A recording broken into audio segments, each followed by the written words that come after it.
যে ভাই আপনি নামাজ পড়ছেন না কেন এখনো, আপনি এখনো ইসলামের পথে আসছেন না কেন, রোজা রাখছেন না কেন, যাকাত দিচ্ছেন না কেন, আল্লাহর সামনে আপনার উদ্ধত মস্তকটা অবনত হচ্ছে না কেন?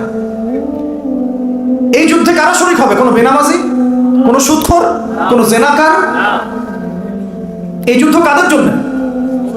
কোনো মদখোরের জন্য, দুর্নীতিবাজের জন্য, যার হৃদয়ের মধ্যে আল্লাহর প্রতি কোনো নূর নাই, মহব্বত নাই, ভালোবাসা নেই, তাদের জন্য? সবার আগে আমাদেরকে আল্লাহর কাছে ফিরে আসতে হবে। আমাদের ভাইদেরকে দেখে শিক্ষা নেয়। আমরা ওই বড় ইসরায়েল সম্পর্কে সচেতন থাকি কম বেশি, আলোচনা হয় কম বেশি, আলোচনা কিন্তু হয় কম বেশি। কিছু করতে না পারে আমরা দোয়া করি, অনেকে টাকা পয়সা পাঠাই, অনেকে ত্রাণ পাঠানো হয়, কিছুটা হলেও আপনি এই ব্যাপারে কনসিয়াস। কিন্তু আপনার বাড়ির পাশে আরেকটা বড় ইসরায়েলের জন্ম হয়েছে, এটা নিয়ে আমরা কতটুকু কনসিয়াস? আপনার প্রিপারেশন কি?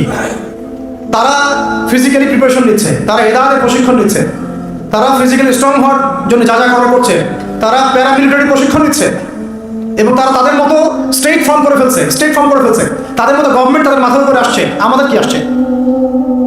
প্রথমে ভাই আসেন, আব্দুল্লাহ ভাই, আব্দুর রহমান ভাই, আব্দুর রহিম ভাই, যে আসেন, যে নামে হোক না কেন, আসেন আগে আল্লাহর কাছে আসেন। সবার আগে আপনি আল্লাহর দিকে আসেন, আমি আল্লাহর দিকে আসি। আপনার হৃদয় যদি কলুষিত হয়, পাপ পঙ্কিলতা নিমজ্জিত হয়, আমাদের কলমের মধ্যে এই ফিকির কখনোই আসবে না। আজকে আমি এই কথাটা কেন বলছি? কারণ আমার মধ্যে ফিকিরটা আসছে বিধায় বলতে পারছি।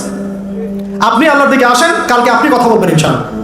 আমাদের প্রত্যেককে কথা বলতে হবে, প্রত্যেককে লিখতে হবে, কিছু করতে হবে, কাঁধে কাঁধ মিলিয়ে লড়াইটা লড়তে হবে। এটা একক কোনো লড়াই নয়, এটা একটা উম্মার লড়াই, সামষ্টিক লড়াই।